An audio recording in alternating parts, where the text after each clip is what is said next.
ভাই তোমরা যারা ফ্রি ফায়ার রিলেটিভ ভিডিও বানাও তোমাদের জন্য কিন্তু একটা গুড নিউজ আছে, অর্থাৎ তোমরাও কিন্তু চাইলে গেমিং কমিউনিটিতে যাইতে পারবা, গেরিনার থেকে ভিভ্যাস নিতে পারবা। তবে একটা শর্ত আছে, তোমরা যদি আজকে গেমের ভিতরে ঢোকো তাহলে ইভেন্ট সেকশনে গেলে দেখতে পাবা free fire road to Glory নামে একটা নতুন টুর্নামেন্ট ছাড়ছে। আর এখানে কিন্তু বাংলাদেশে 18টা টিম অংশগ্রহণ করবে। তো কথা সেটা না, কথা হচ্ছে এই টুর্নামেন্ট নিয়ে যে ভিডিও বানাবে, অর্থাৎ নতুন ক্রিয়েটর আছে যার ভিডিওতে সব থেকে বেশি ভিউ হবে তাকে কিন্তু গেরিনা বাংলাদেশ গেমিং কমিউনিটিতে নিয়ে নিবে। তবে এখানে কিন্তু একটা হ্যাশট্যাগ ইউজ করতে হবে, আর সেই হ্যাশট্যাগটা আমি কিন্তু এই স্ক্রিনের উপরে লেখা দিছি। এই হ্যাশট্যাগটা অবশ্যই ইউজ করা লাগবে।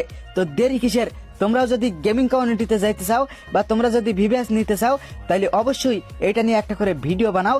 তোমার আইডিতে বা তোমার ভিডিওতে যদি সব থেকে ভিউ বেশি আসে তাহলে অবশ্যই তুমি কিন্তু গেমিং কমিউনিটিতে যাইতে পারবা। আর এটা বাংলাদেশের যে মডারেটর আছে সে নিজেই ঘোষণা দিছে।